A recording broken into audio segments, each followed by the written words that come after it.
கர்த்தருடைய பரிசுத்த நாமத்திற்கு மகிமை உண்டாவதாக.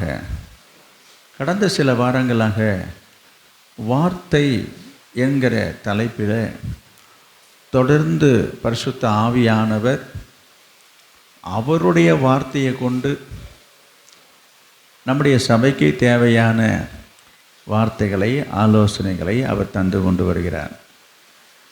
எனவே அதை குறித்து பேச தொடங்கினால் ஆண்டவர் இயேசு வருகை மட்டும் பேச முடியும்.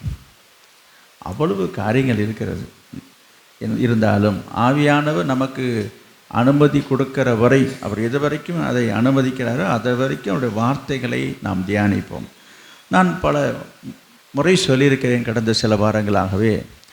வார்த்தை நான் சொல்ல வருது, திரும்பவும் சொல்கிறேன், ஆண்டவருடைய வார்த்தை, கர்த்தருடைய வார்த்தை.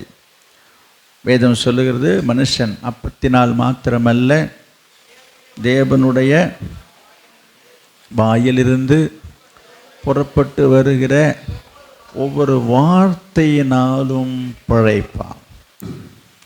ஆண்டவருடைய வார்த்தையினால நாம் அனைவரும் பிழைக்கிறோம் என்பதுதான் உண்மை.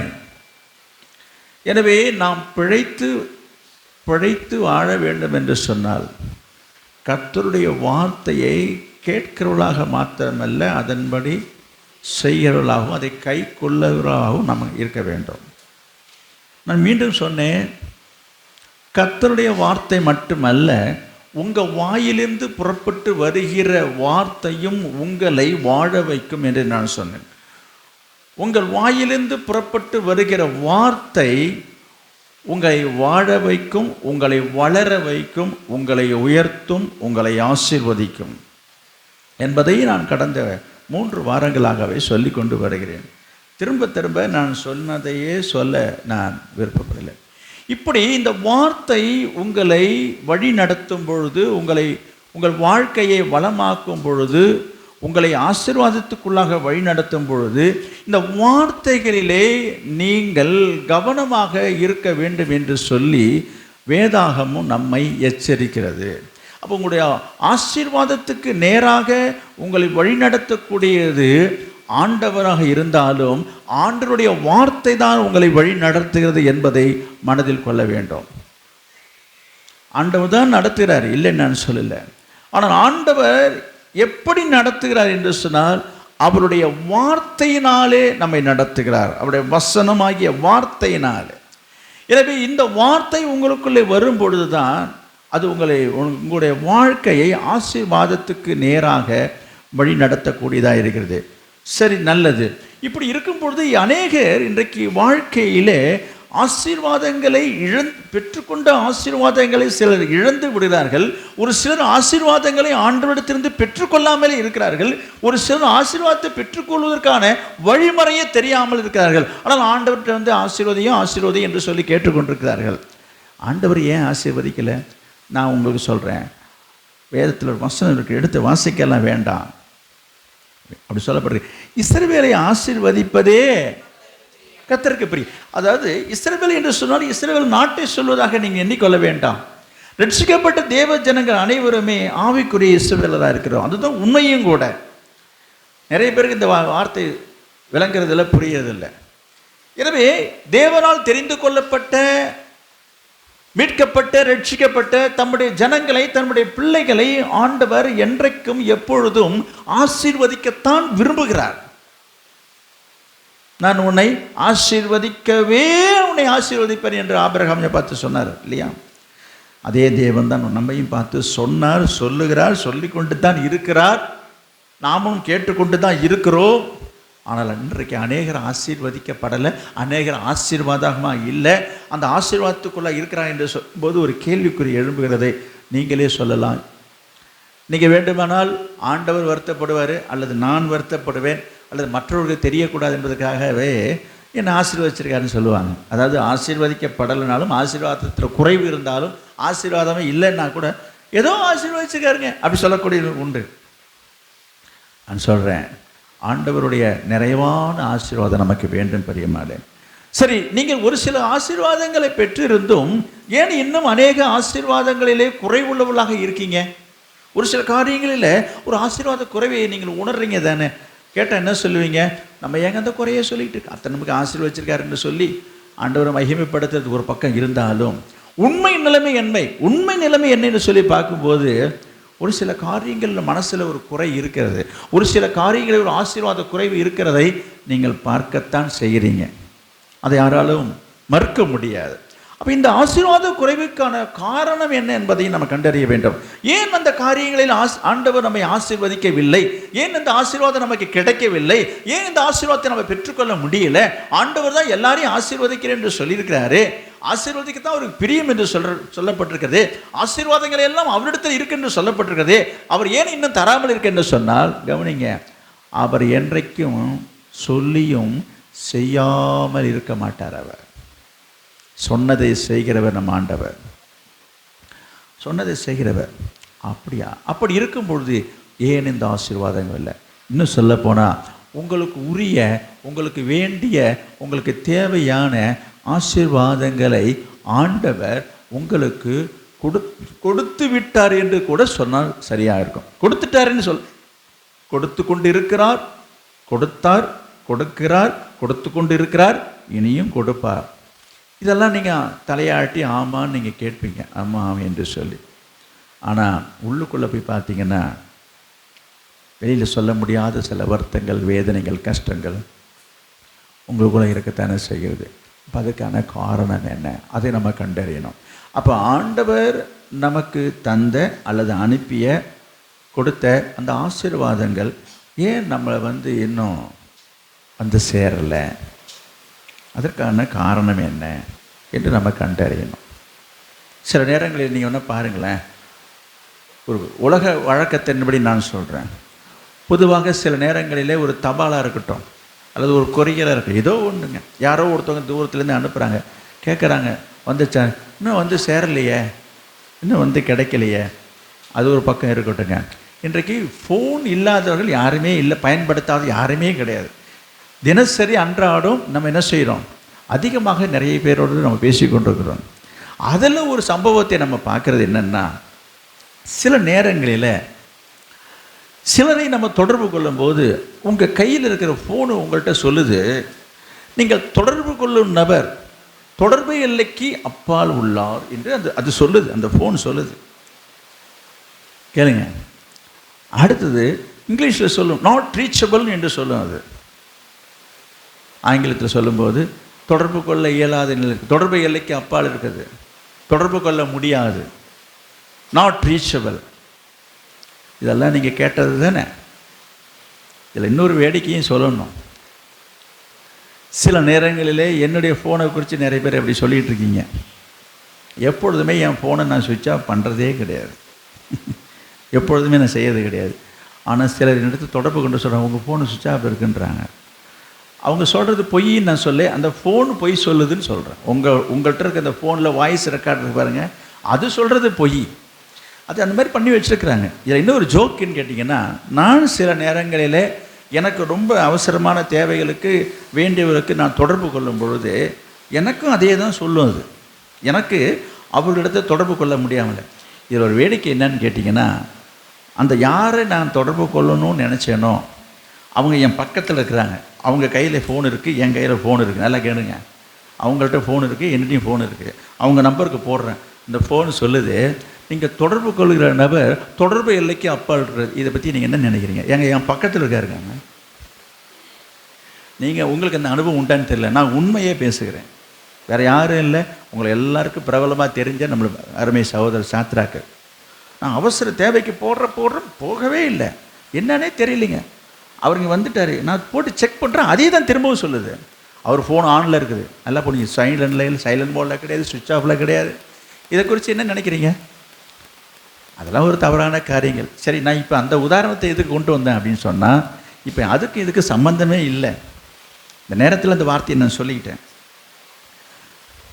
ஆண்டவர் உங்களை ஆசீர்வதிக்கும்படியாக ஆசீர்வாதத்தை அனுப்பினாலும், உங்களுக்கான ஆசீர்வாதத்தை உங்களுக்கு கொடுக்கும்படியாக அவர் பரலோகத்தில் இருந்து சீயோனிலிருந்து கர்த்தர் நம்மை ஆசீர்வதிக்கிறார் என்று சொல்லப்படுற அந்த ஆசீர்வாதத்தை உங்களுக்கு அனுப்பினாலும், அவரை பொறுத்தளவுக்கு அவருடைய ஃபோன், நான் சும்மா ஒரு கற்பனையாக தான் பேசுகிறேன், அவர் ஃபோன் சொல்லுது, என்னது, நீங்கள் யாரை ஆசீர்வதிக்கணும்னு நீங்கள் நினைக்கிறீங்களோ, நான் பேசுவது கற்பனை, திரும்ப திரும்ப சொல்கிறேன்.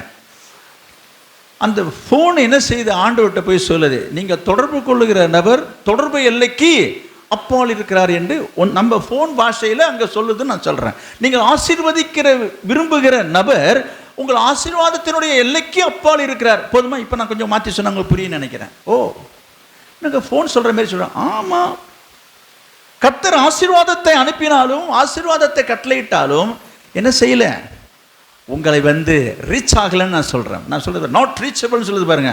அப்போ உங்களை அடையலை. இதுக்கு யாருங்க பொறுப்பு? ஆண்டவரை நீங்களான்றதான் குறிப்பு. கொஞ்சம் யோசித்து பாருங்க நான் சொல்கிறது. நீங்கள் ஒருத்தர்கிட்ட ஃபோனில் பேசுகிறதுக்கு ட்ரை பண்ணுறீங்க, திரும்ப திரும்ப போட்டு பார்க்குறீங்க, ஐயோ எங்கே போய் தொலைஞ்சான்னு தெரியலையே, நெட்டு இது என்னது சிக்னல் இல்லாத டவர் இல்லாத இடத்துல போய் உட்காந்துருக்கான் போடுறது, எங்கேயோ போய் மாட்டிக்கிட்டான் போடுறோம், எங்கேயோ ஒரு குகையில் போய் சிக்கிட்டான் போட்டுருக்குது. ஃபோன் போட்டு போட்டு பார்க்குறோம், போகவே மாட்டேன்னு சொல்லி எத்தனை பேர் பதட்டப்பட்டிருக்கீங்க, டென்ஷன் ஆகிட்டீங்க. நான் சொல்கிறேன், நம்ம ஆண்டவரெலாம் பதட்டம்லாம் பட மாட்டார். அவர் ஆசீர்வாதத்தை அனுப்பிட்டு அவர் பாடு அமைதியாக தான் இருப்பார். நீங்கள் தான் எங்கே இருக்கீங்க? நான் சொல்கிறது வழங்குதான். நீங்கள் எங்கே இருக்கீங்க? தொடர்பு எல்லைக்கு அப்பால் இருக்கீங்க. நான் சொல்ல வருது நீங்கன்றது உங்களை எல்லாரையும் நான் சொல்ல, யாரெல்லாம் இன்னும் அந்த நிறைவான ஆசீர்வாதத்தை பெற்றுக்கொள்ளாமல் இருக்கிறீர்களோ, இன்னும் என்னுடைய ஆசீர்வாத குறைவு என் வாழ்க்கையில் இருக்கிறது என்று யாரெல்லாம் நினைக்கிறீர்களோ அவருக்கு தான் சொல்ல வருகிறேன். ஆண்டவர் உங்களுக்கு ஆசீர்வதித்து விட்டார், அவர் ஆசீர்வாதத்தை அனுப்பிவிட்டார். பெற்றுக்கொள்ளாதது உங்கள் கையில் இருக்குது. அவர் மேலே தவறே கிடையாது. என்னங்க எப்போ பார்த்தாலும் நீங்கள் எங்களையே குறை சொல்கிறீங்க. நான் உங்களை குறை சொல்லலை. உங்களை குறை சொல்கிறதுனால எனக்கு எந்த விதமான ஆதாயமும் இல்லை. நீங்கள் ஆசீர்வாதத்தில் குறைவாக இருக்கக்கூடாது என்பதற்காக ஆவியானவர் இன்றைக்கு இந்த காரியத்தை உங்களுக்கு வெளிப்படுத்துகிறார். நான் சொல்ல வருகிறேன், ஆண்டவர் இந்த காரியத்தை உங்களுக்கே தெரியல பாருங்க. என்ன தெரியல? நாம் தான் இதுக்கு தடையாக இருக்கின்றது உங்களுக்கே தெரியல. சில நேரங்களிலே இந்த சம்பவம் நடக்கிறது உண்டு. எந்த சம்பவம்? அதையும் நான் சொல்ல, இந்த ஃபோனை வச்சே நான் பேசுகிறேன். சில நேரங்களில் என்னுடைய ஃபோன் இங்கே இருக்குது, பார்க்குறீங்க, பார்த்துட்ருக்கீங்க. இந்த மாதிரி ரெக்கார்டிங் பண்ணுற சமயத்தில் என்ன செய்வாங்க, அதெல்லாம் என்னமோ ஃப்ளைட் மோடு, சைலண்ட் மோடு அப்படின்லாம் போட்டுருவாங்க. நல்லா கவனிங்க. அப்படி இருக்கும்பொழுது என்ன செய்கிறாங்க, ஆராதனை முடிஞ்ச பிற்பாடு அதே இதில் தான் இருக்கும். அதை எடுக்க அவங்க ரிலீஸ் பண்ணிருக்க மாட்டாங்க. சாயந்தரமாக இரவாகவும் நான் நினச்சேன்னா யாருமே நமக்கு ஃபோன் பண்ணலேன்னு நான் நினைப்பேன். இது என்னோட நினைப்பு, எனக்கும் தெரியாது. எனக்கு ஃபோன் பண்ணவங்கெல்லாம் சொல்கிறேன், இன்றைக்கி மத்தியானத்துக்கு அப்புறமா யாராவது சில பேர் ஃபோன் பண்ணுவாங்க. யாராவது அவங்க சொல்ல, என்னங்க நீங்கள் ஃபோனே எடுக்க மாட்டீங்க, எனக்கு அவங்க ஃபோனை சுவிட்ச் ஆஃப்ல இருந்துன்னுவாங்க. எனக்கு அப்போ தான் தெரியும் என்னது, ஓ இந்த ஃபோன் இந்த நிலையில் இருக்கின்றதே எனக்கே தெரியல. நான் உங்களுக்கு சொல்ல வந்தது என்ன தெரியுமா, அதே போல தான் உங்களுக்கே உங்களை பற்றி உங்களுக்கே தெரியலன்னு நான் சொல்ல வரேன். புரியல என்ன சொல்கிறது? உங்கள் கையில் இருக்கிற ஃபோனு, உங்கள் ஃபோனு சைலண்டில் மோடு இருக்குதா சுவிட்ச் ஆஃபில் இருக்குதான்ற உங்களுக்கே தெரியாமல் சில நேரத்தில் இருந்தது உண்டு தானே. அதே போல தான் நான் சொல்கிறேன், ஆண்டவர் அனுப்புகிற இந்த ஆசீர்வாதத்துக்கு தடையாக குறையாக இருப்பது அது உங்கள்கிட்ட தான் அந்த குறை இருக்குன்றது தெரியாமே நீங்கள் இருக்கீங்கன்னு நான் சொல்ல வரேன். உங்களுக்கே தெரியல, சொன்னதுக்கப்புறமா தான் தெரியுது. அப்போ தான் நானே சிலத்தை எடுத்து பார்ப்பேன், ஃபோன் எடுத்து பார்ப்பேன். இந்த மாதிரி டிஸ்டர்பன்ஸ் ஆகக்கூடாதுன்னு சொல்லிட்டு இந்த தம்பி மாதிரி என்ன செய்கிறாங்கன்னா, அது ஏதாவது ஒரு சைலண்ட் மோடு இல்லைன்னா ஏரோப்ளேன் மோட்னு ஒன்று இருக்குங்க, அதில் போட்டாங்க ஃபோனே வராது. நான் சொல்கிறது விவரம் தெரிஞ்சவங்களுக்கு புரியும், ஃபோனை பற்றி தெரிஞ்சவங்களுக்கு நான் சொல்கிற காரியம் புரியும். கவனிங்க, இதே போல தாங்க உங்கள் மனசு, உங்கள் இருதயம், அது சைலண்ட் மோடில் இருக்குதோ இது ஏரோப்ளேன் மோடில் இருக்குதோ எந்த மோடில் இருக்குதோ தெரியல, ஆண்டவர் அவர் ட்ரை பண்ணிக்கிட்டே இருக்கிறார். என்னது, அவர் உங்களை ஆசீர்வதிக்க வேண்டும் என்பதற்காக ஆசீர்வாதத்தை அனுப்பினாலும் இது என்ன செய்ய மாட்டேது, இது ரிசீவ் ஆக மாட்டேது, இங்கே ரீச் ஆக மாட்டேது. இவ பெற்றுக்கொள்ளாததுக்கு யாரிடத்துலையா குறை இருக்குன்றதை நீங்கள் யோசித்து பார்க்கணும். அவரை சரி பண்ண முடியாது. சரி செய்ய வேண்டியது யார், சரிப்படுத்த வேண்டியது யார்? நீங்கள் தானே தவிர அவரை இல்லை. நல்லா யோசிச்சு பாருங்கள். உங்களுக்கு ஒரு ஃபோன் வருது, உங்கள் ஃபோனை நீங்கள் சுவிட்ச் ஆஃப் பண்ணி வச்சுக்கிட்டு அடுத்தவங்களை போய் நீங்கள் சண்டை போடும். நான் உங்களை ஃபோன் போட சொன்னேன், ஏன் ஃபோன் போடலன்னு போய் சண்டை போடுவீங்களா? நீ போய் அவங்க என்ன சொல்லுவாங்க, அது வேறு வார்த்தை திட்டி கடுமையாக திட்டியே பேசுவாங்க. என்னது, 10 தடவை போடுறோம் உன் ஃபோனு சுவிட்ச் ஆஃப் எடுத்து முதல்ல பார்த்துட்டு அப்புறம் பேசு அப்படின்னு நம்ம கோபமாக பேசுவோம். அதே போல் தான் ஆண்டு வரும். முதல்ல உன் காரியம் என்னன்றது அங்கே பாரு. என்னை ஆசீர்வதிக்கிறேன் என்ன குறை சொல்லிட்டு உட்காந்துக்கிறேன். முதல்ல உன் ஃபோனை எடுத்து பாரு. நான் சொல்கிறேன், உங்கள் இருதயத்தை எடுத்து பாருங்கள். ஃபோன் எடுத்து பாருங்கள், யாரும் இப்போ ஃபோன் எடுத்து பார்த்துடாதீங்க. நீங்கள் புரிஞ்சு கொள்வதுக்காக ஒரு உதாரணத்துக்கு நான் சொல்கிறேன். அப்போ உங்கள் இருதயத்தை திறந்து பாருங்கள். உங்கள் இருதயம் இப்போ அது சைலண்ட் மோடில் இருக்குதா, ஏரோப்ளேன் மோடில் இருக்குதா, இல்லை சுவிட்ச் ஆஃபில் இருக்குதான்னு எனக்கு தெரியாது. உங்கள் இருதயம் எப்படி இருக்கிறது நீங்கள் ஆராய்ந்து பார்க்கணும். நீங்கள் என்ன செய்யலாம், இருதயம் தான் துடிச்சிட்டு இருக்குதே, அது துடிச்சிட்டு இருக்குது.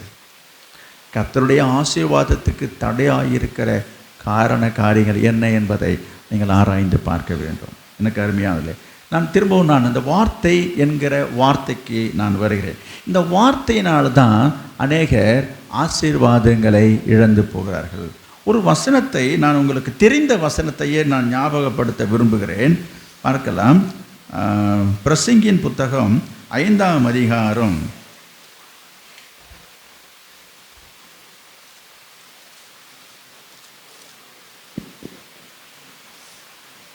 2வது வசனம்.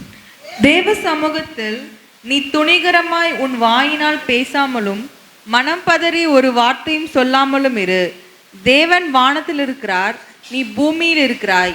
ஆதலால் உன் வார்த்தைகள் சுருக்கமாக இருப்பதாக. கவனிங்க, உங்களுக்கு தெரிந்த வசனம். தேவ சமூகத்திலே, ஆலயத்திலே, ஆண்டவருடைய சமூகத்தில் இருக்கட்டும், வெளியில் இருக்கட்டும்ங்க, என்ன செய்யக்கூடாது? துணிகரமாய் உன் வாயினால் பேசாமலும் மனம் பதறி ஒரு வார்த்தையும் பேசாமலும், மனம் பதறி ஒரு வார்த்தையும் சொல்லாமலும் இருன்னு இருக்குது. நிறைய பேர் பதட்டத்தில் தான், மனசு பதறும் பொழுது தான் வார்த்தை சிதறுகிறது. நீங்கள் நிதானமாக பேசி பாருங்கள். நிதானமாக பேசும்பொழுது வார்த்தைகள் எப்படி வருவதில்லை.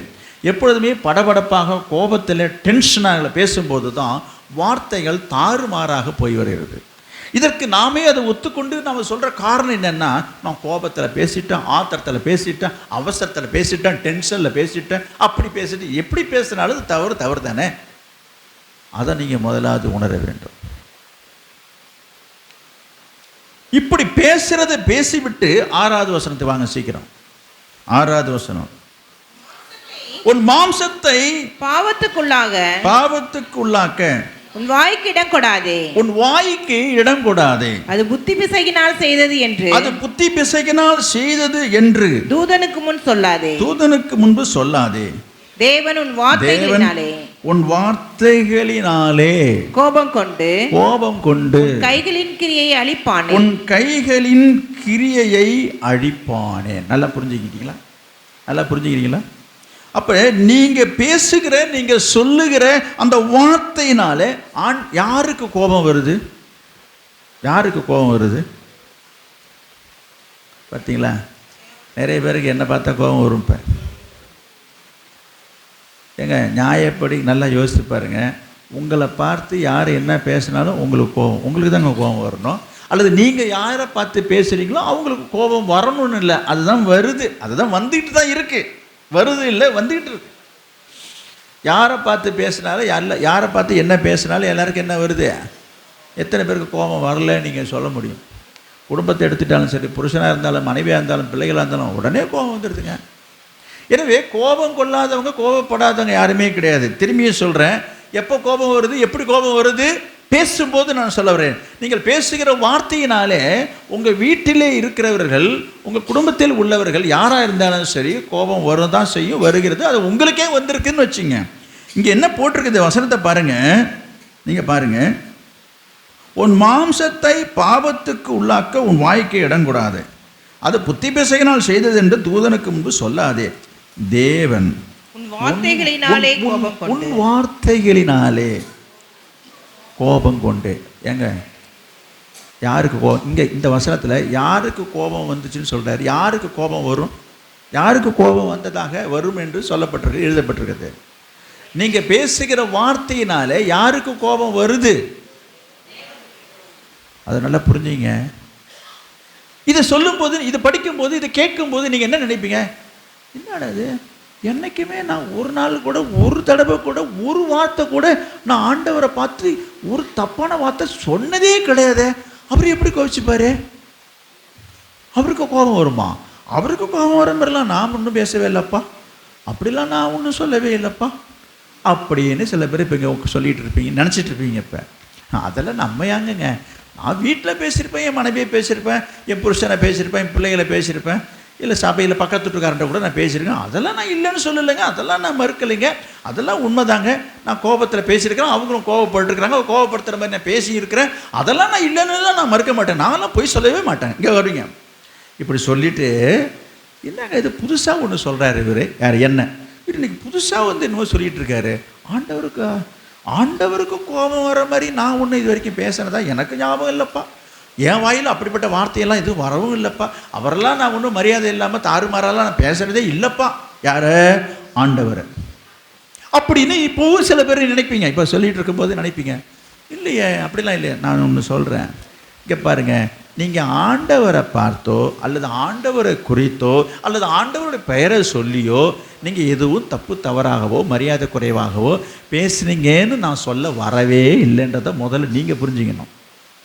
நான் அப்படி சொல்லவே வரல. இப்போ அப்போ என்னதையா சொல்ல வர நீங்கள் கவனிங்க. அப்போ இந்த வசனம் என்ன சொல்ல வருகிறதுன்னு நல்லா புரிஞ்சுக்குங்க.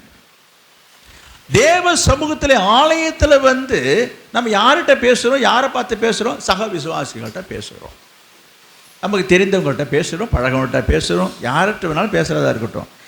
ஆமாம், அது உண்டு தான், அது உண்டு. எங்களுக்குள்ளே குடுக்கல் வாங்கல் உண்டு, எங்களுக்குள்ளே சில விஷயங்களை நாங்கள் தமாஷா பேசிப்போம், சில நேரத்தில் வேகமாக பேசுவோம். அவர் அதெல்லாம் ஒன்றும் பெருசாக எடுத்துக்க மாட்டார், அதெல்லாம் அவர் ஒன்றும் கோச்சிக்கல மாட்டார், அவர் ஏன் ரொம்ப அப்படின்னு கூட நீங்கள் சொல்லலாம். நான் உங்களுக்கு சொல்கிறேன், தேவன் இதில் பிரியப்படுவர் அல்ல. தேவன் தம்மை பரியாசம் பண்ண விட்டார். ஆகாத சம்பாஷணை நல்ல ஒழுக்கத்தை கெடுக்கும் என்று சொல்லப்பட்டிருக்கிறது. அதாவது நீங்கள் உங்கள் இஷ்டத்துக்கு இஷ்டப்படி விருப்பப்படி அது உங்களுக்கு பிடித்தமானவங்கள்ட்ட என்ன வேணாலும் நீங்கள் பேசிகிட்டு இருப்பீங்க, இதெல்லாம் கர்த்தர் பொறுத்துட்டு இருப்பார், நீங்கள் நினைக்கிறது தான் தவறு. அப்படி நினைக்கிறாங்க. நாங்கள் எங்களுக்குள்ளே பேசிக்கிறோம், இங்கே பாருங்க, நாங்கள் எங்களுக்குள்ளே பேசிக்கிறோங்க, நாங்கள் பேசிகிட்டு இருக்கிற யாரோ அவங்க கூட கோச்சிக்கலைங்க, இவருக்கு என்னங்க கோபம் வருது? யாருக்கு? ஆண்டவருக்கு. அப்படி சில பேர் நினைக்கிறாங்க. இங்கே பாருங்க, யார் கோச்சிக்கிறாங்களோ இல்லையோ, யாருக்கு கோபம் வரும்? இப்போ இந்த வசனத்துக்கு வாங்க, ஆண்டவருக்கு கோபம் வரும், ஞாபகம் வச்சுங்க. அப்படியா சொல்கிறீங்க? நான் அதற்கு வேதத்திலிருந்து சில உதாரணத்தை நான் சொல்ல முடியும். வேதத்திலிருந்து ஆதாரத்தோடு நான் உங்களுக்கு சொல்ல வருகிறேன். என்னாகும் புத்தகம் 12ஆம் அதிகாரம், என்னாகமும் 12, உங்களுக்கு நான் பலமுறை சொல்லியிருக்கேன், தெரிந்த சம்பவம் தான், கொஞ்சம் யோசித்து பாருங்கள். என்னாகமும் 12ஆம் அதிகாரம், அதில் முதல் வசனத்தில் நீங்கள் பார்த்தீங்கன்னு சொன்னால், மோசேயை குறித்து அங்கே இருக்கு பாருங்கள். நம்ம நேரம் கடந்து போவதனாலே நீங்கள் விரைவாக என் கூட வரும்படி நான் கேட்கிறேன். மோசே விவாகம் பண்ணியிருந்ததுனால மிரியாமும் ஆரோனும் அவனுக்கு விரோதமாக பேசுகிறார். அதாவது மோசேயை குறித்து ஆரோனும் மிரியாமும் பேசிக்கிறாங்க. நல்லா புரிஞ்சுக்கணும். இதில் யாரை குறித்து பேசுகிறாங்க?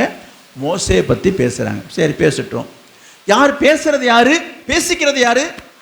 ஆரோனும் மிரியாம். யார்கிட்ட பேசிக்கிறாங்க? இவங்க 2 பேரும் தான் பேசிக்கிறாங்க. இது மோசேக்கு தெரியுமா? தெரியாது. மோசே கேட்டாரா? கேட்கல. மோசேக்களோட காதில் விழுதுதா? விழல. நல்லா கவனிக்கணும். இப்ப அடுத்த வசனத்தை பாருங்க. கர்த்தர் மோசேயை கொண்டு மாத்திரம் பேசினாரோ, எங்களை கொண்டும் அவர் பேசினதில்லையோ என்றார்கள். கர்த்தர் அதை கேட்டார். அதை தான் சொல்ல வந்தேன். கவனிங்க. பாருங்க, யாரு பேசிக்கிட்டது, யாரும் பேசிக்கிட்டாங்க, யாரை பற்றி பேசினாங்க, நல்லா கவனிக்கணும். யாரை பற்றி பேசினாங்க? மோசையை பற்றி, மோசே மனைவி பற்றி. யார் பேசிக்கிட்டாங்க? ஆரோனும் மிரியாமும். யார்கிட்ட பேசிட்டாங்க? இவங்க 2 பேரும் தான் பேசிக்கிட்டாங்க.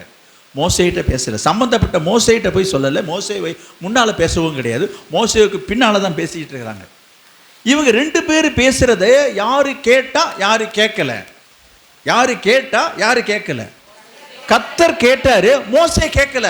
இதுதான் ரொம்ப ஆச்சரியமான விஷயம். மோசேக்கு இந்த சம்பவமே தெரியாது, அவன் இங்கே இருக்கிறான், இவங்க 2 பேரும் பேசிக்கிறாங்க. கர்த்தர் அதை கேட்டார் என்று எழுதியிருக்கிறது. அப்படி இருக்கும் பொழுது நீங்க பாருங்க, யாருக்கு கோபம் வந்தது என்று சொல்லி பாருங்களேன். 9வது வசனம் இருக்கு பாருங்க. 9வது வசனம். கர்த்தருடைய கோபம் அவர்கள் மேல் மூண்டது, அவர் போய்விட்டார். போதும். என்னது? ஏங்க நியாயமாக சொல்லுங்கள், நியாயப்படி யாருக்குங்க கோபம் வரணும்? யாரை பற்றி பேசுனாங்களோ அவங்களுக்கு தாங்க கோபம் வரும். இப்போ நீங்களே என்ன சொல்லுவீங்க? இந்த மாதிரி ஒரு பிரச்சனை உங்களுக்கு நடக்குதுன்னு வச்சுக்கோங்க, அவங்கள பற்றி பேசிட்டு அவங்க கம்பனும் போயிட்டு இருக்கிறான், இவருக்கு என்ன கோபம் வருது? இப்படி தான் நீங்கள் கேட்பீங்க. இப்போ யாராவது வந்து குறுக்கே விட்டுன்னு வச்சுக்க, உன் வேலையை பார்த்துட்டு போ, நான் அப்படி என்ன வேணும் அடிப்பேன், என்ன செய்வேன், உதைப்பேன், எல்லாம் பேசுவேன், கொல்லுவேன், எங்களுக்குள்ள 1000 இருக்கும், நீ என்ன கேட்குறது? இந்த மாதிரி இன்றைக்கி நடக்குதுங்க. குடும்பத்தில் பார்த்தீங்கன்னா சில பேர் குடும்ப சண்டை ஏற்படுதுன்னு வச்சிங்களேன். நாங்கள் எங்கள் 2 பேரும் அண்ணன் தம்பி, எங்களுக்குள்ளே நாங்கள் அடிச்சுப்போம் கூடிப்போம், நீ உன் வேலையை பாரு, இப்படிலாம் பேசிக்கிறாங்க இல்லையா? இதெல்லாம் உலகத்தில் நடக்கிற காரியங்கள். நான் கிட்டத்தட்ட அங்கே தான் வரேன். இப்போ ஆரோனும் மிரியாமும் மோசேயை குறித்து தான் பேசிக்கிறாங்க, மோசேயை குறித்து தான் குற்றமாக குறையாக சொல்கிறாங்க. இதில் இவருக்கு என்னங்க அது? யார்? கர்த்தர். அவர் நம்ம இப்படி சொல்லக்கூடாது, சொல்ல முடியாது. கர்த்தருக்கு எங்கே கோபம் வருது? கர்த்தர் அதை கேட்டார். நான் சொல்ல வர பாயிண்ட் என்ன புரியுதா உங்களுக்கு? நீங்கள் என்ன வேணாலும் எங்கே வேணாலும் யாரை பற்றி வேணாலும் எதை வேணாலும் நீங்கள் பேசிக்கிட்டு இருந்தால் அவர் சும்மா இருக்க மாட்டார். நீங்கள் என்ன நினச்சிக்கிட்டு இருக்கீங்க?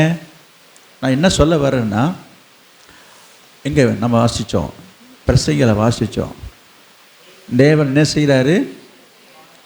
என்னது? தேவன் கோபம் கொண்டு உன் கையின் கிரியைகளை அப்படின்னு போட்டிருக்கு. நீங்கள் என்ன சொல்ல வந்தீங்க? ஆண்டவருக்கு கோபம் வர்ற மாதிரி நான் நடந்துக்கவே இல்லையே, அப்படி எதுவுமே செய்யவே இல்லையே, அவருக்கு ஏன் மாதிரிலாம் கோபம் வராதுன்றது தான் உங்களுடைய நினைப்பு. அப்படி தான் நிறைய பேர் நினைக்கிறீங்க. ஐயா, ஆண்டவருக்கு எப்படி கோபம் வருன்றதுக்கு ஒரு எக்ஸாம்பிள் இன்னும் நிறைய சொல்லவும் முடியும், நேரம் இல்லை, கவனிங்க. அதில் ஒரே ஒரு உதாரணமே உங்களுக்கு போதுமானது. மோசேயை குறித்து பேசுகிறதுக்கு ஆண்டவருக்கு எங்கே பொத்துக்கிட்டு வருது? நான் உங்கள் பாஷையில் பேசுகிறேன், சொல்கிறோம்ல, உனக்கே ஏன் வருது? நான் அவரை பற்றி பேசிட்டு இருந்தாக்கா நீங்கள் ஏன் இப்படி தானே நீங்கள் பேசுகிறீங்க? அதே போல் தான் நான் இந்த கேள்வியை கேட்குறேன். மோசேயை பற்றி ஆரோனும் மிரியாமும் பேசிகிட்டு இருந்தாக்கா ஆண்டவருக்கு எங்கேயா வலிக்குது? இவர் கேட்டது மட்டுமல்ல, கவனிங்க, இவர் கேட்டார், அப்புறம் அடுத்தது அவங்க மேலே ஆண்டவருக்கு கோபம் வந்தது. அந்த சம்பவம் உங்களுக்கு தெரியும். என்ன சம்பவம்? அதுக்கப்புறம் ஆரோனு மிரியாமும் கூப்பிட்றாரு, கூப்பிட்டுட்டு கோபமாக பேசுகிறாரு. உனக்கு என்ன கொஞ்சம் கூட பயம் இல்லாமல் எவ்வளோ துணிச்சல் இருந்தால் நீ மோசையை பற்றி இப்படி பேசுவே என்று சொல்லிட்டு கோபமாக போயிட்டார். இருக்குதா? கோபமாய் அவர் போய்விட்டார் என்று எழுதியிருக்குது. போனதுக்கப்புறம் என்ன நடந்ததாக எழுதப்பட்டிருக்குது? மிரியாம் உறைந்த மழையின் வெண்மை போன்ற குஷ்டரோகியாம். போதும். இதெல்லாம் பெரிய ஒரு, இதெல்லாம் நமக்காக எழுதப்பட்டிருக்குது திஷ்டாந்தங்களாக. இப்படிலாம் நடக்குமா, நடந்துருமா என்று சிலர் நினைக்கலாம். அதுக்கு சில வசனங்கள் நான் சொல்கிறேன். இதெல்லாம் இந்த காலத்தில் இப்படி நடக்காதனால தான் நிறைய பேருக்கு துணிச்சலும் துணிகரமான சில காரியங்களை செய்து கொண்டிருக்கிறார்கள். எனவே ஆண்டவர் எங்கெங்கே எதை எப்போ செய்யணுன்றது அவருக்கு தெரியும். அதை பற்றி நான் உங்களுக்கு அப்புறம் நான் விரிவாக சொல்கிறேன். சரி, இப்போ வந்த விஷயம் என்னன்னு கேளுங்க. அப்போ ஆண்டவருக்கு கோபம் ஊட்டுற காரியம் என்று சொன்னால் நீங்கள் நேருக்கு நேராக நேரடியாக ஆண்டவரை போய் கோபப்படுத்துறது அல்ல. நீங்கள் யாரை கோபப்படுத்துகிறீங்களோ, யாரை குற்றப்படுத்துகிறீங்களோ, யாரை காயப்படுத்துகிறீங்களோ, யார் மனசை புண்படுத்தும்படி பேசுகிறீங்களோ, யாரை குறித்து படித்து பேசுகிறீங்களோ, யார் மேலே பழி போட்டு பேசுகிறீங்களோ, யாரை குறித்து குற்றம் சுமத்தி குற்றமாக பேசுகிறீங்களோ, யாரை குறித்து குறை சொல்கிறீங்களோ, யாரை குறித்து புறம் பேசி தூற்றி திரிகிறீர்களோ, யாரை குறித்து நீங்கள் தூஷிக்கிறீர்களோ, இதையெல்லாம் யாருக்கு கோபத்தை கொண்டு வரும்? அது நிறைய பேருக்கு தெரியறது. என்ன நினைக்கிறாங்க? இவன் கிடக்க அவன் யார் எப்படிப்பட்ட, நான் யாராக இருந்தாலும் எப்படிப்பட்டவன் இருந்தாலும் சரி, யாரை குறித்து நீங்கள் பேசினாலும் அது தேவனுக்கு கோபத்தை கொண்டு வரும் என்பதை மறந்துடாதீங்க. நீங்கள் நினச்சிக்கலாம் அதெல்லாம் வரமாட்டார். நீங்கள் என்ன சொல்கிறதுங்க? அது வரமாட்டார், போக மாட்டார். அவர் கேட்பார், அடுத்தது என்ன செய்வார்? கோபம் வரும். மூன்றாவதாக என்னது? திரும்பவும் நான் அங்கே வருகிறேன். பிரசங்கி 2ஆம் அதிகாரம் 6வது வசனம் படிச்சிங்க. எங்கே இருக்கு? 5ஆம் அதிகாரம் 6வது வசனம். பிரசங்கி 5:6 சீக்கிரம் வாங்க. உன் மாம்சத்தை பாவத்துக்குள்ளாக்க உன் வாய்க்கு இடம் கொடாதே, அது புத்தி பிசகினால் செய்தது என்று தூதனுக்கு முன் சொல்லாதே. தேவன் உன் வார்த்தைகளினாலே கோபம் கொண்டு அவருக்கு கோபம் வருமா? கோபம் கொண்டு உன் கைகளின் கிரியையை அழிப்பாரு. அப்ப நீ கையை விட்டு செய்யற காரியங்கள் தொட்டது தொலங்காது, வச்சது விளங்காதுன்னு சொல்றாங்க தானே? அதாங்க ஆசீர்வாத குறைவு. சில நேரங்களிலே சில காரியங்களுக்கு ஆசீர்வாத குறைவுக்கு என்ன காரணம்? ஏற்கனவே உன் கைகளின் கிரியைகளை ஆண்டவர் என்ன செஞ்சிருவாரு? விருத்தி அடையாது. அப்போ ஏன் இந்த காரியம் நடக்குது என்பதை நீங்கள் கண்டுபிடிக்க வேண்டும். அதை தான் நான் சொல்ல வேண்டேன். ஆண்டவர் நம்மை ஆசீர்வதிக்கிறேன்னு சொல்கிறாரு, ஆசீர்வாதத்தை தருகிறாரு, ஆசீர்வாதத்தை அனுப்புகிறாரு. நான் இன்னும் ஒரு உதாரணத்தை நான் சொல்ல வருகிறேன், கவனிங்க. இப்போ நல்ல மழை பெய்யுதுங்க, கவனிங்க. நல்ல மழைன்னா என்ன, அது கெட்ட மழை அதை நான் சொல்லலைங்க. நிறைய மழை பெய்யுதுங்க. உங்கள் வீட்டில் கவனிங்க, உங்கள் வீட்டில் திடீரென்று கரண்ட் இல்லாதனால, தண்ணி இல்லாதனால இப்போ ரொம்ப சிரமத்தில் இருக்கீங்க. நல்லா கவனிச்சிட்டு வாங்க. இப்படி இருக்கும்போது திடீர்னு மழை பெய்யுது. மழை பெய்யும் போது நமக்கு ஒரு என்ன ஒன்றா, நான் கிராமத்தில் இருந்தவன். மழை பெய்யும்போது பார்த்தீங்கன்னா எங்கெல்லாம் ஓட்டு வீடு அப்படியே அங்கே உள்ளர இந்த முத்தம் என்று சொல்வார்கள், அந்த முற்றத்துக்குள்ளே வந்து அப்படி சோன்னு அருவி மாதிரி ஊற்றுங்க. எங்கள் வீட்டில் அண்டா குண்டா பாத்திரத்தை எல்லாம் வச்சு நிரப்பிப்போம். அந்த தண்ணியெல்லாம் ஈஸியாக யூஸ் பண்ணிப்போம். இப்பொழுதில் நான் சிறு வயதில் நடந்ததை நான் சொல்ல வரேன். என்ன சொல்கிறேன்னா, ரொம்ப லகுவாக நல்ல சுத்தமான தண்ணியாக தான் வந்து கிடைக்கும். பழைய தண்ணி இது பண்ணிவிட்டு அப்போல்லாம் நாங்கள் கிணற்றில் தண்ணி இறைக்கணும். இப்போ தாங்க நல்லா வசதி, வாட்டர் லைன் வந்துச்சு, பைப்பு தெருவுனா தண்ணி வருது, மோட்டார்லாம். அந்த நாட்களெல்லாம் கிணறுல தண்ணி இறைச்சி தான் நான்லாம் என்னுடைய கடமைகளை நான் செய்திருக்கிறேன். சரிங்களா? என்னுடைய கல்லூரி நாட்கள் வரைக்கும் வாளியில் தண்ணியை இறைச்சி தான் குளிக்கிறதா இருந்தாலும் சரி, துணி துவைக்கிறதா இருந்தாலும் சரி. இப்போ எல்லா வீடுகளையும் எல்லா இடங்களிலுமே வசதி பெருகிவிட்டது. இப்போ யாருமே வருத்தப்படுறது இல்லைன்னு வச்சுங்க. சரி, நான் விஷயத்துக்கு வருகிறேன். அப்படிப்பட்ட சூழ்நிலையிலே நான் உங்களுக்கு சொல்ல, ஒரு உதாரணத்துக்காக நான் சொல்ல வருகிறேன். இப்போ என்ன பண்ணுறோம், நல்ல வேளை மழை பெய்யுதுன்னு சொல்லி இப்போ என்ன பண்ணுவோம், நம்ம வீட்டில் இருக்கிற ஒரு அண்டாவையோ குண்டாவையோ தவளையோ கொண்டு போய் என்ன மழை பெய்கிற இடத்துல வச்சுருவோம். வச்சா என்னவும் அந்த மழை தண்ணி வந்து அதில் நிரம்பும் பொழுது அது நமக்கு பிரோஜனமாக இருக்குன்ட்டு நம்ம எண்ணுகிறோம். இப்போ நான் என்ன சொல்ல வரேன் அப்படின்னா, நம்ம பாத்திரத்தை கொண்டு போய் வச்சுட்டோம் தண்ணி இல்லையே என்று சொல்லி. தண்ணி வரும் என்று சொல்லி எதிர்பார்த்துருக்குறோம். மழை நல்ல மழை பெய்யுதுங்க, நிறைய மழை பெஞ்சிருக்குங்க. மழை விட்டதுக்கு அப்புறமா போய் பாத்திரத்தை போய் எடுத்துகிட்டு வந்து அதில் இருக்க தண்ணியை பயன்படுத்தலான்னு பார்த்தா ஒரே ஒரு சொட்டு தண்ணி கூட அதில் இல்லைங்க. அதுக்கு என்ன காரணம் என்று சொல்லி கேட்டால் நீங்கள் வேறு பதில் சொல்லுவீங்க. நான் சொல்கிறேன், ஓட்டெல்லாம் கிடையாது. அதில் ஓட்டை இருந்துச்சு தண்ணி போயிடுச்சுன்னு, அதெல்லாம் கிடையாது. ஓட்டெல்லாம் கிடையாதுங்க.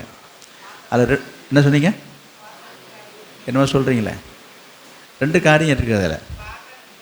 பாத்திரத்தை யாரை சொன்னீங்க? கரெக்டு. பாத்திரம் வச்சாங்கங்க, அதை மூடி போட்டு வச்சுட்டு வந்துட்டாங்க. நல்லா கவனிக்கிறேன். இன்னொன்று சொல்லலாம். பாத்திரத்தை வச்சாங்க, தலைகீழ கவுத்து வச்சுட்டு வந்துட்டாங்க. இப்படிலாம் செய்வாங்களான்னு என்னை கேள்வி கேட்கக்கூடாது. நான் உங்களுக்கு புரிகிறதுக்காக நான் பேச வருகிறேன். பாத்திரத்தை வைக்கிறது பெருசு இல்லைங்க, எப்படி வைக்கிறோன்றது முக்கியம் தானே. அதே போல் இப்போ பாத்திரத்தை வச்சது நல்லதுங்க, பாத்திரம் திறந்துருந்தால் தாங்க தண்ணி வரும். அதே போல தான் நான் உங்களுக்கு சொல்ல வருகிறேன். புரியுதா? அப்போ ஆண்டவர் அனுப்புகிற, பரலோகத்திலிருந்து உங்களுக்கு அனுப்புகிற ஆசீர்வாதங்கள் ஏன் வந்து உங்களை சேரல? வந்துட்டுது. எப்படிங்க, வந்துக்கிட்டே இருக்குது, வந்துடுச்சுங்க. ஆனால் உங்களுக்கு வந்து சேரலை. இதுக்கு யாருங்க பொறுப்பு? நீங்கள் தான் சொல்லணும். இந்த பாத்திரத்தை வச்சவங்களுடைய பொறுப்பு இது. பாத்திரத்தை ஒழுங்காக வைக்கலை, பாத்திரத்தை திறந்து வைக்கலை, இல்லை திறந்தபடியாக வைக்கலை, அல்லது தலைக்கீழே வச்சுருக்கலாம். நீ எப்படி வச்சுருக்கியோ வச்சவனுக்கு தான் தெரியும் வெளிச்சம். இப்போ புரியுதுங்களா? அப்போ உங்களுடைய வாழ்க்கையில் உங்களுடைய ஆசீர்வாத குறைவுக்கான காரியங்களை நீங்கள் ஆராய்ந்து பார்க்கணும். உங்கள் இருதயத்தை ஆராய்ந்து பாருங்கள். நம்ம இங்கே வசனம் படித்தோம், தேவன் கோபம் கொண்டுன்னு இருக்குது. தேவனுக்கு ஏன் கோபம் வருது? திருப்பி நான் வருகிறேன். உங்களுடைய வாயிலிருந்து புறப்பட்டு வருகிற வார்த்தையினாலே ஆண்டவருக்கு கோபம் வருது. ஐயோ, நான் அந்த மாதிரிலாம் கண்ணா பின்னா தாறுமாறலாம் நான் பேசவில்லை என்று நீங்கள் சொல்லலாம். அதுக்கு தான் உதாரணத்தை நான் கொண்டு வந்தேன். யார்? மோசேனுடைய வாழ்க்கையில். மோசையை குறித்து தாறுமாறெல்லாம் பேசலை. அவங்க கல்யாணம் பண்ணிக்கிட்டது சரியில்லை, போய் எங்கே போய் ஒரு பொண்ணு எடுத்துருக்கான் பாரு, வந்த பொண்ணு அப்படி இருக்கு இப்படி இருக்கு என்று சொல்லி அவங்க கல்யாணம் பண்ணி கொண்ட மனைவியை குறித்து தாறுமாறாக பேசி கொண்டார்கள். இதை கர்த்தர் கேட்டார் என்று எழுதியிருக்கிறதோடு மட்டுமல்ல, கர்த்தர் கோபமே வந்துடுச்சு அவருக்கு. ஆனால் உண்மையை பாருங்கள், நீங்கள் இன்னும் இப்போ வாசிக்க வேண்டாம், வீட்டில் போய் வாசித்து பாருங்கள். நீங்கள் நல்லா யோசித்து இந்த என்னாகம 12 படித்து பார்த்தீங்கன்னா மோசேக்கு கொஞ்சம் கூட கோபமே வரலைங்க. இது எனக்கு ரொம்ப ஆச்சரியமாக இருக்குது. நீங்கள் யோசித்து பாருங்கள். யாருக்கு நியாயப்படி யாருக்கு எங்கள் கோபம் வரணும்? நீங்கள் யோசித்து பாருங்கள். நியாயப்படி யாருக்கு கோபம் வரணும்? மோசேக்கு தானே கோபம் வரணும். என்னை பற்றி ஏன் என்னை பற்றி பேசுகிறீங்க? என்னை இழுத்து எதுக்கு பேசுகிறீங்க? என்னை பற்றி பேசி எதாக இருந்தாலும் என் மனைவி பற்றி ஏன் பேசலாம்? இப்படிலாம் கோபப்படுறதுக்கு பல காரணங்கள் மோசேக்கு இருக்கிறது. உங்களுக்கு அப்படி தானே நடந்துட்டு இருக்குது. உங்கள் வாழ்க்கையில் உங்கள் குடும்பத்தில் யார் என்ன பேசுகிறாலும் நீங்கள் அப்படி தானே வரீங்க கோபப்பட்டுட்டு. என்னை பற்றி பேச எதுக்கு எங்கள் அம்மா ஏன் பேசுகிறேன்? சில பேர் கோபப்படுற ஆள்லாம் இருக்கிறாங்க. ஏன் என் பிள்ளையை பற்றி பேசுகிறேன்? ஏன் என் மனைவி பற்றி பேசுகிறேன்? கோபம்லாம் உங்களுக்கு வருதுங்க. நான் என்ன சொல்கிறேன், மோசேக்கு கோபமே வரலையே. என்ன மனுஷங்க அவர், ஆண்டவருக்கு கோபம் பொத்துக்கிட்டு வருது. மோசே என்ன செய்தார்? நீங்கள் வேணா பாருங்க, அங்கே என்ன ஆகுமோ 12ஆம் அதிகாரத்துக்கு வாங்க சீக்கிரம். 13வது வசனம். அப்பொழுது மோசே கர்த்தரை நோக்கி என் தேவனே அவளை குணமாக்கும் என்று கெஞ்சினான். அவளை குணமாக்கும் என்று என்று 19 போற போக்கில், ஆண்டவரே உமக்கு சித்தமானால் சுத்தமாக்கும். இங்கே பாருங்க, ஜெபிக்கலாம். இப்படிலாம் வார்த்தை இருக்கு. உமக்கு சித்தமானால் அப்படின்னு என்ன அர்த்தம்? இவர் உள்ளுக்குள்ள மனசில் என்ன அர்த்தம்?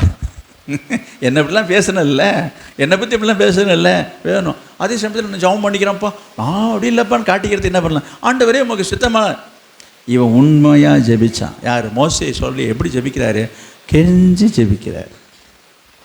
அப்போ இதுலேருந்து என்ன தெரியுது? மோசேக்கு கோபம் வரல. அப்போ ஆண்டவருக்கு ஏன் கோபம் வருது? இதை தான் நான் உங்களை பார்த்து கேட்குற கேள்வி இது. நீங்கள் இதில் ஒன்று காரியம் புரிஞ்சிங்க. உங்களை குறித்து நான் சொல்கிறேன், கர்த்தருடைய பிள்ளைகள் யாராக இருந்தாலும் சொல்கிறேன், யாரை குறித்து பேசினாலும் ஆண்டவருக்கு கோபம் வரும் என்பதை நான் சொல்லிக்கொள்கிறேன். நல்லா புரிஞ்சுக்கணும். நீங்கள் யாரை குறித்து பேசினாலும் சரி, அது உங்கள் குடும்பத்தில் உங்கள் அப்பா அம்மா, உங்களை சொந்த அப்பா அம்மாவாக கூட இருக்கலாம். நீங்கள் நினச்சிட்டு இருக்கலாம் நான் பேசுவாங்கன்னு. நோ, நீ யாரை குறித்து பேசினாலும் யாருக்கு கோபம் வருமோ வராதோ, ஆண்டவருக்கு கோபம் வரும் என்பதை மனதில் கொள்ளுங்கள். இதுதான் இன்றைய சத்தியம். நிறைய பேருக்கு இது புரியறதே கிடையாது. அதெல்லாம் ஆண்டவர் ரொம்ப நல்லவர். நான் சொல்கிறேன், ஆண்டவர் ரொம்ப நல்லவர் தான். அவங்களுக்காகலாம் வரிஞ்சிக்கிட்டு அப்படிலாம் கிடையாது. நீ யாரை குறித்து பேசினாலும் ஆண்டவருக்கு கோபம் வரும். இப்படி கோபம் வரும்பொழுது ஆண்டவர் என்ன செய்கிறாரு? உன் கையின் கிரியைகளை அழிக்கிறாரு. அப்போ நீ யாரை குறிச்செல்லாம் பேசியிருக்கிற? நீங்கள் நினச்சிட்டு இருக்கலாம், நான் திருப்பி சொல்கிறேன், நீ யாரை குறித்து வேணாலும் பேசு. இல்லை உங்கள் குடும்பத்தையும் வச்சுக்கிறோம். இல்லைங்க, என் சொந்த புருஷனை நான் பேசுவேன், என் சொந்த மனைவியை நான் பேசுவேன், என் பிள்ளையை நான் பேசுவேன், எங்கள் அண்ணனை நான் பேசுவேன். அப்படிலாம் நீங்கள் பேசி உரிமையை பாராட்டலாம். எங்கள் அப்பா அம்மா கூட பேசிடுறேன். நீ யாரை குறித்து பேசினாலும் நான் சொல்லிட்டேன், கர்த்தருக்கு கோபம் வரும். இப்படி இருக்கும் பொழுது சபையில் இருக்கிற சக விசுவாசிகளை குறித்து சிலர் பேசுவதோ, அவளை குறித்து பழித்து பேசுவது, இடித்து பேசுவது, குத்தி காட்டி பேசுவது, இதெல்லாம் உங்களுக்கு நல்லதா? என்ன பேசுகிறோம் என்று தெரியாமல் சிலர் பேசி கொண்டிருக்கிறோம். எதை பேசுகிறோம், எதற்காக பேசுகிறோம், இதை பேசலாமா என்று தெரியாமல் பேசி கொண்டிருக்கீங்க, பிதற்றி கொண்டிருக்கீங்க நிறைய பேர். எனவே உங்கள் வார்த்தைகளிலே கவனமாக இருங்க. நான் சொல்ல வருகிறேன். எங்கே திரும்பவும் நான் பிரசங்கிக்கே வருகிறேன். எங்கே? தேவ சமூகத்திலே, ஆலயத்தில் வந்திருக்கிற நீங்கள் ஆலயத்தில் இருந்து கொண்டு ஆராதனை முடிந்து போகும்பொழுதோ வரும்பொழுதோ சமைக்கிற இடத்துலையோ சாப்பிட்ற இடத்துலையோ நீங்கள் உட்கார்ந்து பேசி கொண்டிருக்கிற காரியங்கள்லாம் கர்த்தருக்கு தெரியாது நீங்கள் நினச்சிட்டு இருக்கீங்களா? எல்லாவற்றையும் கர்த்தர் கவனித்து கேட்டுக்கொண்டிருக்கிறார். எல்லாவற்றையும் கர்த்தர் கவனித்து கேட்டுக்கிறார். சங்கீதம் 50ஆம் அதிகாரம் எடுத்து பாருங்கள். ஆண்டவர் கேட்குறாரா இல்லையான்னு தெரியும். சங்கீதம் 50ஆம் அதிகாரம் 19வது வசனம். உன் வாயை பொல்லாப்புக்கு நீ திறக்கிறாய், உன்னுடைய நாவு சற்பனையை பிணைக்கிறது. உன் வாயை எதுக்கு திறக்கிற பாருங்க. ஆமாம். 20 நீ உட்கார்ந்து உன் சகோதரனுக்கு விரோதமாய் பேசி உன் தாயின் மகனுக்கு அவதூறு உண்டாக்குகிறாய். அவதூறுன்னா என்ன? இல்லாத பொல்லாதெல்லாம் கதை கட்டி பேச வேண்டியது. கண்ணு காது மூக்கெல்லாம் வச்சு ஒரு காரியம் நடந்திருக்குங்க, அதுக்கு இவங்களே கண்ணு காது மூக்கெல்லாம் வச்சு இப்படி தான் நடந்திருக்கும் அப்படின்னு பார்த்த மாதிரி பேசுறது இல்லை. தவறான காரியம்ன்ற சில பேருக்கு இன்னும் புரியல. நீங்கள் இன்னும் விளையாட்டு போக்கில் டைம் பாஸிங், அதாவது நேரத்தை பொழுதை போக்குவதற்கு எதை குறித்தாவது பேசணும், எதை பேசணும்னு தெரியாமல் யாரை குறித்தாவது பேசி அதில் ஒரு அற்ப சந்தோஷப்படக்கூடிய அநேகர் உண்டு. மற்றவர்களை குறித்து பேசுவதற்கு உனக்கு என்ன ரைட் இருக்குது? நீ உட்கார்ந்து சாப்பிட்ட பிற்பாடு நல்லா போய் வாட்டமாக உட்காந்துக்க வேண்டிய இடம் பார்த்து வசதியாக உட்கார்ந்து என்ன செய்யற? நீ பேசி உன் தாயின் மகனுக்கு. யாருக்கு? இதெல்லாம் உன் வீட்டு விஷயம், உன் குடும்ப விஷயமா கூட இருக்கலாம். நீங்க நினைச்சிட்டு இருக்கலாம் நாங்கள் எங்களுக்குள்ள பேசிக்கிறோம். அடுத்த வசனத்தை பாருங்க. இவைகளை நீ செய்யும் பொழுது நான் மௌனமா. ஆமா, நீங்க செய்யறதெல்லாம் ஆண்டவர் பார்த்துட்டு தான் இருக்கிறார். இது வரைக்கும் நீங்கள் செய்த காரியங்கள் எல்லாவற்றையும் ஆண்டவர் பார்த்துக்கிட்டு மௌனமாக இருக்கிறதுனால தான் இன்றைக்கு திரும்ப திரும்ப மீண்டும் மீண்டும் சிலர் பேசி கொண்டிருக்கிறாங்க. மௌனமாக இருந்தேன், உன்னை போல் நானும் இருப்பேன் என்று உன்னை போல நானும் இருப்பேன் என்று நினைவு கொண்டாய். ஆனாலும் நான் உன்னை கடிந்து கொண்டு அவைகளை உன் கண்களுக்கு முன்பாக ஒவ்வொன்றாக நிறுத்துவேன். போதுமா? நினச்சிட்டு இருக்கிறாங்க இதெல்லாம் யாருக்கு தெரிய போகுதுங்க, இதெல்லாம் யாருக்கும் தெரியாதுங்க, நான் யாரை பற்றி பேசுகிறேன், இவங்களுக்கு என்னங்க. நான் சொல்கிறேன், எனக்கு தெரியாதுப்பா, நீங்கள் யாரை பற்றி பேசணும்லாம் எனக்கு தெரியாது, வாய்ப்பே கிடையாது. வாய்ப்பு இருக்குது, கேமராவில் பார்த்தா தெரிஞ்சிடும். இப்போ நான் அந்த காரியத்துக்கே வரல, புரிஞ்சுங்களா? நான் சொல்ல வருகிற ஆலோசனை என்னென்று சொன்னால், நீ நான் பேசலை. நீங்கள் நினைக்கலாம், ஓஹோ இங்கே பேசுகிறத பற்றி தான் பேசிட்டு இருக்காரு. ஐயா, நீ இங்கே மட்டும் இல்லை, நீங்கள் கடத்தில் நின்று பேசினாலும் சரி, நீ பஸ் ஸ்டாண்டில் உட்காந்து பேசினாலும் சரி, நீ வீட்டில் உட்காந்து பேசினாலும் சரி, நீ யாருக்கு விரோதமாக எதிராக நீ பேசுகிறாயோ அதையெல்லாம் கர்த்தர் கவனித்து கேட்கிறார் என்பதை மட்டும் மறந்துடாதீங்க. ஏன்னா இது புதுசாக இருக்குது நீங்கள் சொல்கிறது. மல்கியா 3ஆம் அதிகாரம் 16வது வசனத்தை எடுத்து பாருங்கள். மல்கியா இந்த பதிய ஏற்பாட்டில் கடைசி புத்தகம் அதுதான். மல்கியா 3ஆம் அதிகாரம் 16வது வசனம். பயந்தவர்கள் ஒருவரோடொருவர் பேசிக்கொள்வார்கள், கர்த்தர் கவனித்து கேட்பார். போதும், கவனிக்கிறீங்க? எடுத்து பாருங்கள். வசனம் தெரியாதவங்க எடுத்து எழுதி வச்சுக்கிட்டு வீட்டில் போய் படித்து பாருங்கள். நிறைய பேருக்கு மல்கியா எங்கே இருக்குன்னு தெரியாது, இந்த வசனமே நிறைய பேர் படிச்சிருக்க மாட்டீங்க. கர்த்தருக்கு பயந்தவர்கள் ஒருவரோடு ஒருவர் பேசிக்கொள்வார்கள், ஒருத்தருக்கு ஒருத்தர் பேசிக்கொள்வார்களாம். யார் அவங்க? யாருங்க?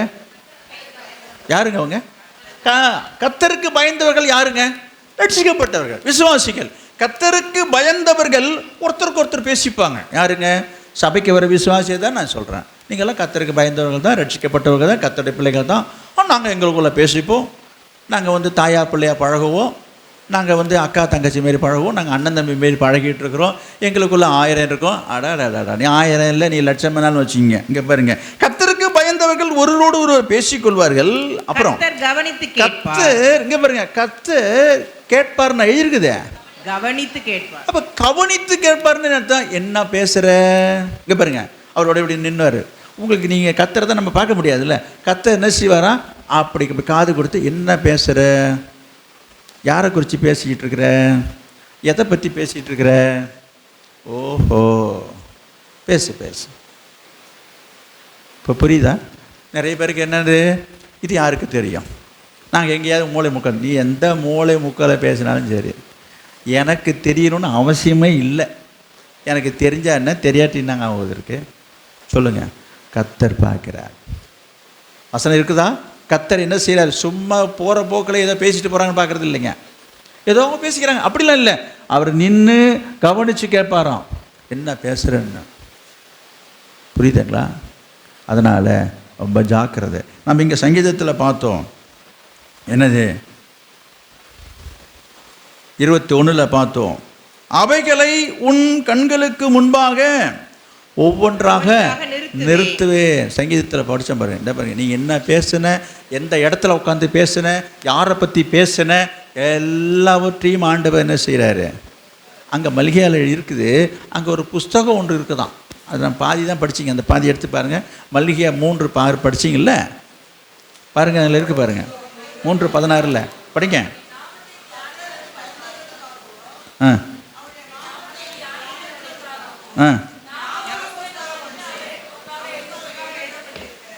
இங்கே பாருங்க, ஞாபக புஸ்தகம் ஒன்று அவருக்கு முன்பாக எழுதப்பட்டிருக்கு. நல்லா கவனிக்கணும்.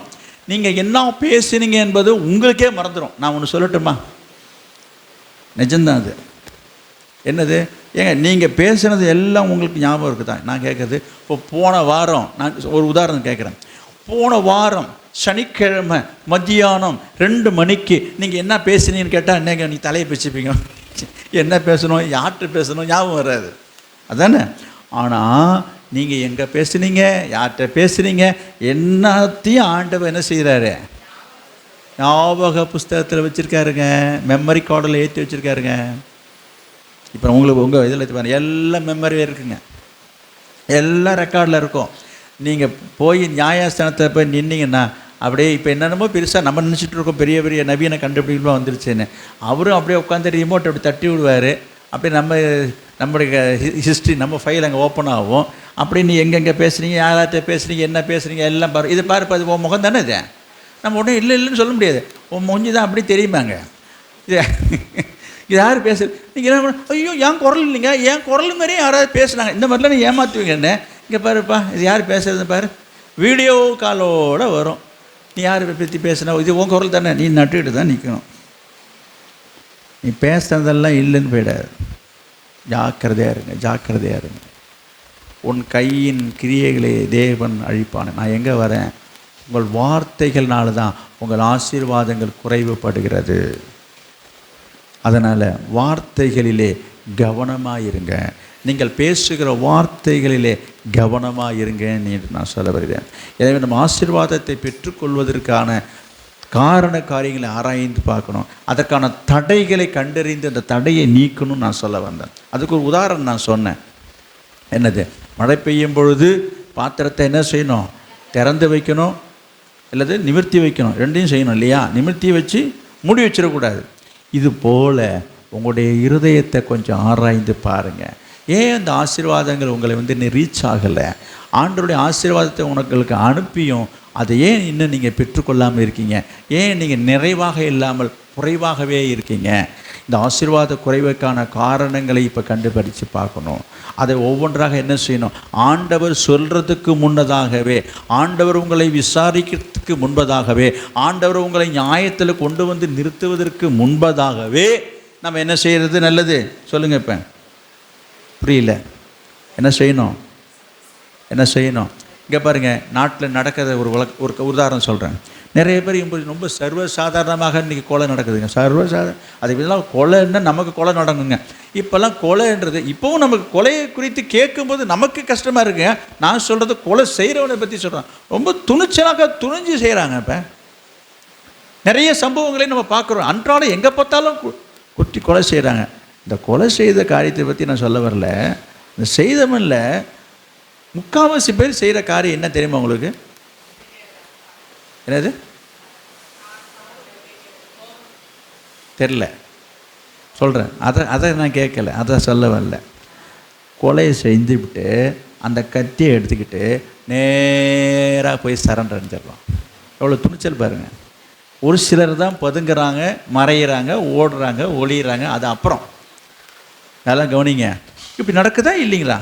செய்கிறது செஞ்சுட்டு, ஏங்க நான் தாங்க வெட்டினேன், நான் தாங்க செய்தேன், போய் ஒன்று கோர்ட்டில் போய் சரண்டர் ஆகிடுறான், இல்லைன்னா போலீஸ் ஸ்டேஷனில் சரண்டர் ஆகிடுறான். ஏங்க என்ன தேடிட்டு கஷ்டப்பட்டுட்டு நானே தாங்க சரண்டர் ஆகிடுறான். நான் உங்களுக்கு சொல்ல வந்தது என்னென்னா, அது என்ன காரணம்? இவனை தேடி இவனை போட்டு அடின்னு அடித்து அதுக்குள்ளே நம்மளே போய் என்ன பண்ணலாம்? போய் நான் செஞ்சது தப்பு தான், தண்டனையை கொடுத்துட்டு போங்க, நான் போய் உள்ளே இருந்துக்கிறேன்றதில்லை, முடிவுக்கு வந்துட்டான் அவன். நான் உங்களுக்கு சொல்ல வந்தேன், தேவன் உங்களை நியாய தீர்ப்பு நாளிலே கொண்டு வந்து நிறுத்துவதற்கு முன்பதாக நாம் என்ன செய்யணும்? இப்போ சொல்லுங்கள். நம்ம பேசுறதெல்லாம் பேசியாச்சு, என்ன செய்யலாம்? இப்போ போய் சரண்டர் ஆகிடுங்கன்றான். புரியல என்ன சொல்கிறது? ஆண்டவர்கிட்ட போய் சரண்டர் ஆகிடுறது நல்லது. நான் இப்படிலாம் கிடையவே கிடையாது, நான் யார்ட்டையும் இப்படிலாம் பேச கிடையாதுப்பா, எனக்கு தெரியாதுப்பா என்று நீ உள்ள மறைச்சி ஒழிச்சு வச்சிருந்தீங்கன்னா நாளொன்று வரும். புரியுதா? மத்தேயு 12ஆம் அதிகாரம் 36வது வசனத்தை எடுத்து பாருங்கள். நான் ஏற்கனவே சொல்லியிருக்கிறேன். மத்தேயு சுவிசேஷம் 12ஆம் அதிகாரம் 36வது வசனம். மனுஷர் பேசும் வீணான வார்த்தைகள்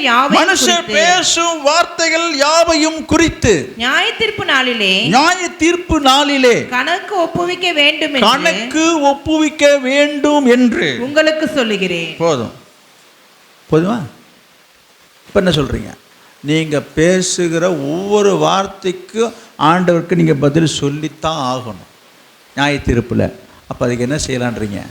அதுக்கு முன்னதாகவே நம்ம என்ன செய்யணும்? இப்போ நியாய தீர்ப்புக்கு முன்னதாகவே போய் சரண்டர் ஆகிட்டினா நல்லது. புரியுதுங்களா? அப்போ நம்ம தேவன் சமூகத்தை நம்மளை தாழ்த்தி நம்மளோட குறைகளை ஒத்துக்கொள்ளுவோம். இதுதான் ஆசீர்வாதத்து குறைவு. இது தெரியாமல் ஆண்டவர் குறை பேசுவதில் நியாயம் இல்லை. இன்றைக்கி ஆண்டவரையே குறை பேசுகிறாலாம் உண்டு. என்ன ஆண்டவர் என்ன தான் ஜபம் பண்ணி என்னத்தை கண்டான்? என்ன அந்த ஏசுனார் ஏட்டெடுத்து பார்க்க மாட்டுறாரு, கண் எடுத்து பார்க்க மாட்டுறாரு. நானும் தான் ஜபம். ஆமாம், எதுக்கத்தாலும் இதை ஒன்று சொல்ல வேண்டியது, ஜபம் பண்ணி நாங்களாம் அப்புறம் ஜபம் பண்ணாமல் இருக்கிறோம். இங்கே பாருங்கள், சில பேர் அழுப்பாக சொல்லிக்கிறாங்க. அதாவது ஜெபம் பண்ணுங்கன்னு சொன்னால், ஆமாம் இப்போ நாங்கள் என்ன ஜெபம் நம்ம இருக்கிறோம், ஜெபம் தான் பண்ணிடலாம் பார்த்தாச்சு. சிலருடைய சலிப்பான வார்த்தைகள் இது. அதாவது என்னது, ஆண்டவரை நிந்திக்கிறத நான் சொல்கிறேன், ஆண்டவரையே குறை சொல்கிறது. வார்த்தைகளில் கவனமாயிருங்க. நம்ம ஆண்டவர் குறை சொல்லக்கூடாது, ஆண்டவரை நம்ம குறை பேசக்கூடாது. எனவே ஆண்டவரை குறை சொல்வதற்கென்றே குறை சொல்ல வேண்டும் என்பதற்காகவே பிசாசு உங்கள் இருதயத்தில் உங்களுக்குள்ள எண்ணத்தை தூண்டுவான். இதை குறித்து நான் அடுத்த வாரம் நான் பேசுகிறேன். இப்போ இன்றைக்கி இதை எடுத்தால் இப்போ முடிக்க முடியாது, நேரம் ஆகிடும். நான் இந்த காரியத்தை இதோடு நான் நிறுத்திக்கிறேன். ஏன் இப்படி பேசுகிறோம், எதனால் இப்படி பேசுகிறோம், எதனால் இந்த மாதிரி ஒரு நிர்பந்தம் நமக்கு வருது, நம்ம என்ன செய்கிறோம் என்பதை பற்றி நம்ம தொடர்ந்து அடுத்த வாரத்தில் நம்ம இதோட தொடர்ச்சியை நம்ம பார்க்கலாம். இன்றைக்கு நாம் சொல்ல வந்தது, உங்களை நீங்களே ஆராய்ந்து பாருங்கள், உங்கள் இருதயத்தை சோதித்து பாருங்கள். இல்லை என்று மட்டும் சொல்லாதீங்க. நான் அப்படிலாம் இல்லை, நான் பேசவே இல்லை, சொல்லவே இல்லைன்னு மட்டும் சொன்னீங்கன்னா உங்கள் மேலே ஆண்டோட கோபம் அதிகமாகும். அதை விட நம்ம என்ன செய்யலாம், சரண்டர் ஆகி, நீங்கள் சொல்கிறதெல்லாம் உண்மை தான், நான் எத்தனையோ தடவை எத்தனையோ பேரை நான் என்னென்ன மூலம் பேசினது உண்மை தான் அப்படின்னு நம்மளை தாழ்த்திக்கிட்டால் நம்ம பொழைச்சோம், கோபம் குறையும். நம்ம பெரிய வீரவசனமாக நின்றுக்கிட்டு பெரிய நான் தான் பெரிய பரிசுத்தவான மாதிரி, நம்ம நீதிமான மாதிரி, நான்லாம் யாரையும் பேசுகிறதே கிடையாதுப்பா, நாமெல்லாம் அப்படிலாம் கிடையாதுப்பா அப்படின்ற ஒரு தோரணையில் போய் நின்னுன்னு வச்சிங்க, ஆண்டவருடைய பார்வையோடைய பார்ப்பார், ஓஹோ அப்படியா, இவைகளெல்லாம் உன் கண்களுக்கு முன்பாக கொண்டு வந்து ஒவ்வொன்றா நிறுத்துவார். இது யாருன்னு, இது யார், இது யார், இது யார். அப்போ இன்னும் தலை நெட்டில் நிற்கணும். அதனால் நம்ம என்ன செய்யக்கூடாது, தன் பாவங்களை மறைக்கிறவன் வாழ்வடை மாட்டான், அவர்களை அறிக்கை செய்து விட்டு விடுகிறவனும் இறக்கவன். எனவே நம்ம ஆண்டவருக்கு முன்பாக தாழ்த்துவோம். எந்த விதத்திலையும் நம்ம நீதிமான் கிடையாது, நல்லவன் கிடையாது. நம்ம இடத்துல குறைகள் இருக்கிறத ஒத்துக்கொள்ளுவோம், அறிக்கை செய்வோம், ஒப்பு கொடுப்போம்.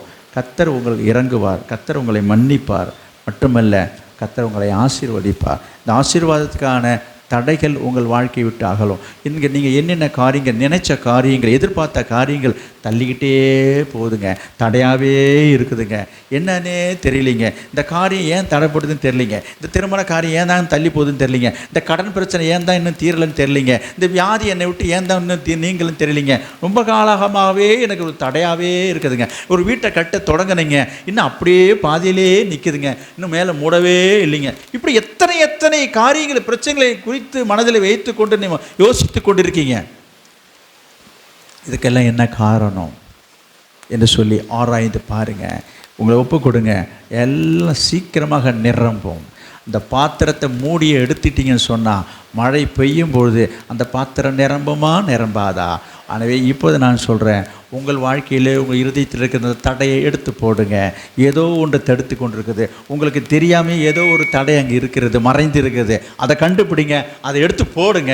கர்த்தர் உங்களை நிரப்புவார், ஆசீர்வாதத்தில் உங்களை நிரப்புவார், உங்களை ஆசீர்வதிப்பார். நாம் ஜெபிப்போம். பிரைஸ் தி லார்ட், ஹல்லேலூயா.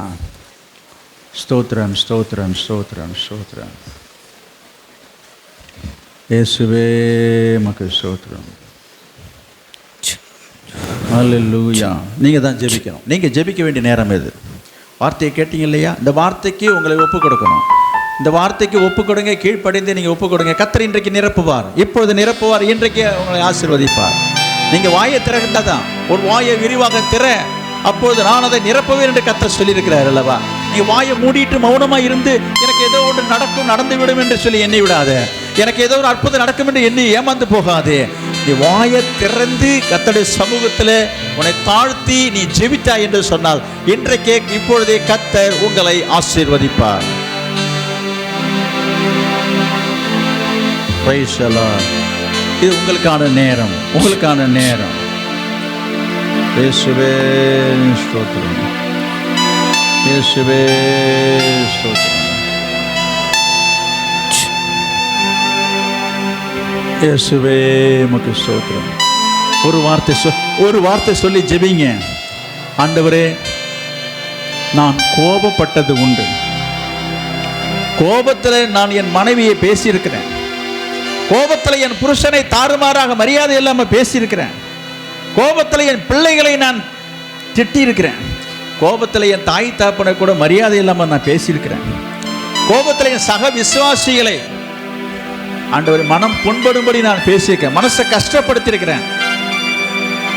எத்தனையோ பேர் என் வார்த்தையினாலே மனசை துக்கப்படுத்தியிருக்கிறேன், துன்பப்படுத்தியிருக்கிறேன். ஆண்டவரே, நான் பேசினது, நான் சொன்னது, நான் செய்தது தவறு. ஆண்டவரே, என்னை மன்னிச்சிடுங்க ஆண்டவரே,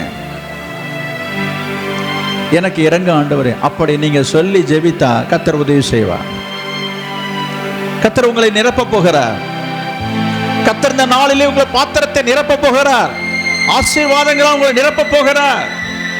ரிபாலாதாரா சந்தரா பாலாகரா யாதுரா ஹோரி பாலாதாரா சந்தரலாதியா கோலாந்தரா யாதுரா கரபரா. அல்லேலூயா. ஸ்தோத்திரம், ஸ்தோத்திரம் ஆண்டவரே, உமக்கு ஸ்தோத்திரம்.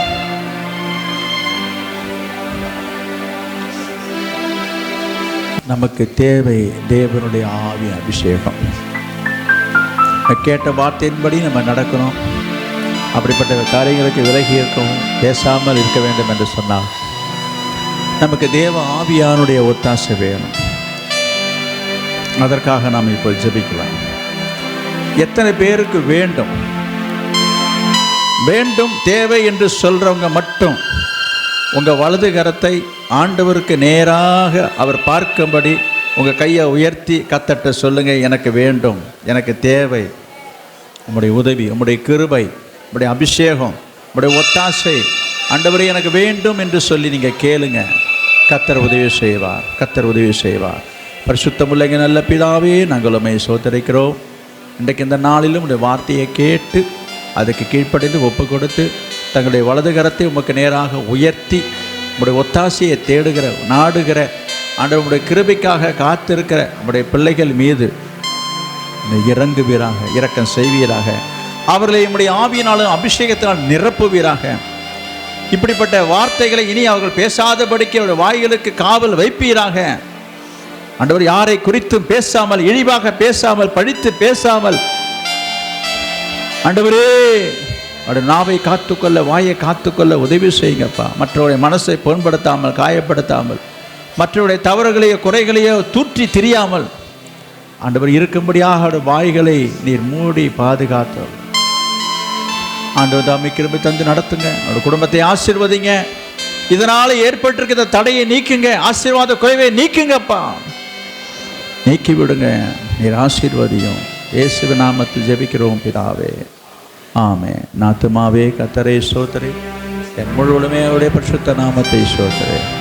என் ஆத்துமாவே கர்த்தரை ஸ்தோத்திரி, கர்த்தர் செய்த சகல உபகாரங்களையும் மறவாதே. ஆமென். நம்முடைய கர்த்தராகிய இயேசு கிறிஸ்துவினுடைய கிருபையும், பிதாவாகிய தேவனுடைய அன்பும், பரிசுத்த ஆவியானவருடைய அந்யோன்ய ஐக்கியம் எப்பொழுதும் எப்பொழுதும் சதா காலங்களிலும் நம் அனைவரோடும் சகல பரிசுத்தவன் கூட தங்கி இருப்பதாக. ஆமென்.